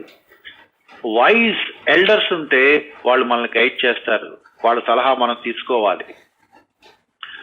ఇది కాకుండా నీ లైఫ్ లో రేర్ థింగ్స్ ఏమైనా జరిగితే, అసాధారణమైన సంఘటనలు ఏమైనా జరిగితే, యోబు లాంటి శ్రమలు వస్తేనో, లేకపోతే ఒక అనారోగ్యం ఏదో వచ్చి నువ్వు మంచం పాలై ఎందుకు ఆ రోగం వచ్చిందో నీకు అర్థం కాకపోతేనో, విపరీతమైన హార్డ్షిప్స్ గుండా నువ్వు వెళుతూ నీకు అది అంతు చెక్కకపోతే, అది దేవుడు ఎందుకో తన సావర్నిటీలో నీకు అనుమతించాడని నువ్వు దానికి లోబడాలి తప్ప నువ్వు పెద్దగా దాన్ని ఏమి సాధించేదేమి లేదు. You just commit yourself to the sovereignty. You trust the providence of God. Our God is a faithful God. యేసుక్రీస్తు వారు చాలా అద్భుతమైన మాట చెప్పారు. మత్తయి సువార్త 6వ అధ్యాయంలో చెప్పారు. మనకు తెలుసు, మత్తయి సువార్త 6వ అధ్యాయంలో బాగా పాపులర్ ఎగ్జాంపుల్ ఒకటి ఉంది. పక్షుల్ని చూడండి, అవి విత్తవు కోయవు, అవి అగ్రికల్చర్ చేయవు. పూలను చూడండి, ఫ్లవర్స్ చూడండి, అవేం కష్టపడవు, అవి వీవింగ్ ఏమి చేయవు, బ్యూటిఫైయింగ్ ప్రిన్సిపల్స్ ఏం వాడవు. దేవుడే వాటిని అందంగా ఉంచాడు, దేవుడే ఫ్లవర్స్ ని పోషిస్తున్నాడు, దేవుడే ఫ్లవర్స్ ని డిజైన్ చేశాడు, దేవుడే పక్షుల్ని పోషిస్తున్నాడు, దేవుడే పక్షులు కావాల్సిన సమకూరుస్తుంది. ఏమి తిందుమా, ఏమి త్రాగుదుమా, ఏమి ధరించుదుమా, ఏం చేయాలి, ఎక్కడికి వెళ్ళాలి, ఎవరిని చేసుకోవాలి, ఎక్కడ సెటిల్ అవ్వాలి, ఏది కొనాలి, ఏది అమ్మాలి, వీటి గురించి మీరు ఆలోచన చేయొద్దు. ఈ ప్రాబ్లమ్స్ అన్ని మీకు వస్తాయని పరలోకపు తండ్రికి తెలుసు. వీటి గురించి మీరు టెన్షన్ పడాల్సిన పని లేదు. ఇవన్నీ ఎవ్రీడే లైఫ్ లో నార్మల్ గా జరుగుతాయి. ఇవన్నీ మీకు అవసరమని, ఇవన్నీ మీరు ఫేస్ చేయాలని తండ్రికి తెలుసు. యేసుక్రీస్తు వారు ఇచ్చిన సొల్యూషన్ ఏంటి తెలుసా, పరిష్కారం ఏంటి తెలుసా? మొదటిగా దేవుని రాజ్యమును వెతుకుడి, అప్పుడు ఇవన్నీ మీకు అనుగ్రహించబడి. First God, his kingdom, his righteousness.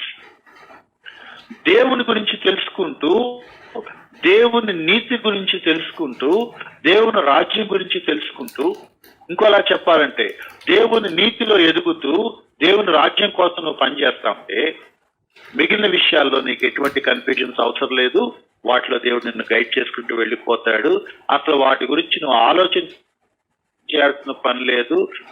నన్నేం చేయమనుకుంటూ నువ్వు అడగాల్సిన పని లేదు. ఇవన్నీ మీకు కావాలని మీరు అడగక ముందే మీ పరలోకపు తండ్రికి తెలుసు. ఆయన చెప్పాడు, ఏ నాటికీడు ఆ నాటికి చాలు. You need not worry unnecessarily. రేపటి బరువును కూడా వాడు మోసేయొద్దు, చింతపడద్దు, వదిలేసేయి. మీ భారం అంతా యెహోవా మీద మోపు, ఆయన భరిస్తాడు ఆ వెయిట్ అంతా. మీ చింత యావత్తు ఆయన మీద మోపండి. ఈ రోజు నేను దేవుడి గురించి ఏం చేయాలి, గాడ్స్ రైచియస్నెస్ సంగతి ఏంటి, గాడ్స్ కింగ్డమ్ సంగతి ఏంటి, నా స్పిరిచువల్ లైఫ్ సంగతి ఏంటి, ఇవాళ దేవుడి పని నేనేం చేయాలి, ఈ రోజు నేను దేవుడిని ఎలా మహింపరచాలి. ఎవ్రీడే ఏ రోజుకి ఆ రోజు జీవిస్తా ఉంటే ఎంత లిబరేటెడ్ లైఫ్ మనం జీవిస్తామో, ఎంత సంతోషకరమైన జీవితం జీవిస్తామో, ఎంత తేలికైన జీవితాన్ని మనం జీవిస్తామో బైబిల్ చెప్తుంది. Seek ye first the kingdom of God and his righteousness. మొదటిగా దేవుని రాజ్యమును ఆయన నీతిని మనం వెదికితే, అనుసరిస్తే మిగతా లైఫ్ కావాల్సిన గాడ్స్ వీళ్ళంతా కూడా ఆయన నడిపించుకుంటూ వెళతాడు. ఇదేదో పెద్ద పజిల్ కాదు, ఒక పెద్ద మిస్టరీ కాదు, డీకోడ్ చేస్తా కూర్చోటానికి, ఒక ఇన్వెస్టిగేషన్ కాదు, ఒక కేసు డిటెక్టివ్ లాగా అది ఇచ్చేసి దొరికింది దేవుడి చిత్రం అనుకోటానికి. God is so gracious. వాటిని నువ్వు మర్చిపో, నేను నిన్ను గైడ్ చేస్తాను. స్క్రిప్చర్స్ లో ఉన్న ప్రిన్సిపల్స్ ని, స్టాండర్డ్స్ ని గనక నువ్వు వెంబడిస్తే ఆ సత్యాలు, ఆ ఉపదేశాలు నువ్వు ఫాలో అయితే నీ లైఫే దేవుడికి ఇష్టమైన లైఫ్గా ఉన్నప్పుడు నువ్వు ఏ చేసినా కూడా దేవుడు దాన్ని ఆమోదిస్తాడు.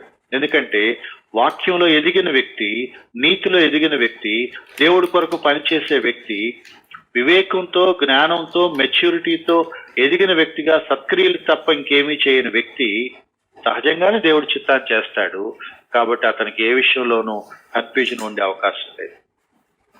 Hour God is the God of wisdom, not confusion.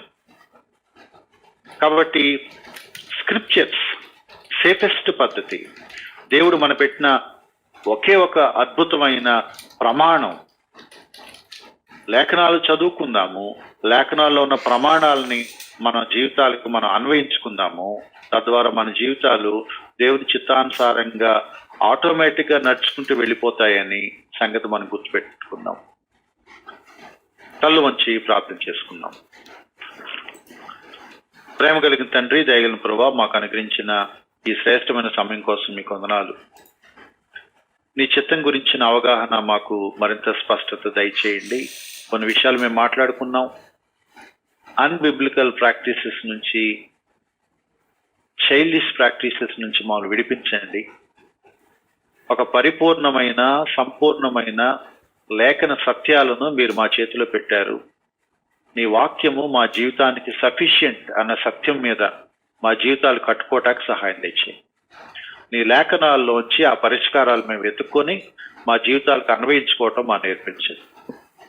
తద్వారా అపవాది శోధన నుంచి, మోసాల నుంచి, తప్పుడు నిర్ణయాల నుంచి మమ్మల్ని విడిపించమని, అనవసరమైన కలవరాలు, భయాల నుంచి మమ్మల్ని తప్పించమని, నిశ్చింతగా ప్రశాంతంగా మా జీవితాలు కొనసాగించే కృప, అటువంటి భక్తి జీవితం లేఖనాల్లోంచి మేము సంపాదించుకునే కృప దయచేయండి. మొదటగా దేవుని రాజ్యమును, ఆయన నీతిని వెదిక మనసు మాకు దయచేయండి. మిగిలినవన్నిటినీ మీ సర్వాధికార చిత్తానికి అప్పగించి మేము హాయిగా జీవించే మనసు మా అందరికీ దయచేయమని, ఆ స్వేచ్ఛ కలిగిన, స్వతంత్రం కలిగిన ఆత్మీయ జీవితాలు మాకు దయచేయమని యేసుక్రీస్తు వారి పేరిట ప్రార్థించి వేడుకుంటున్నాం తండ్రి.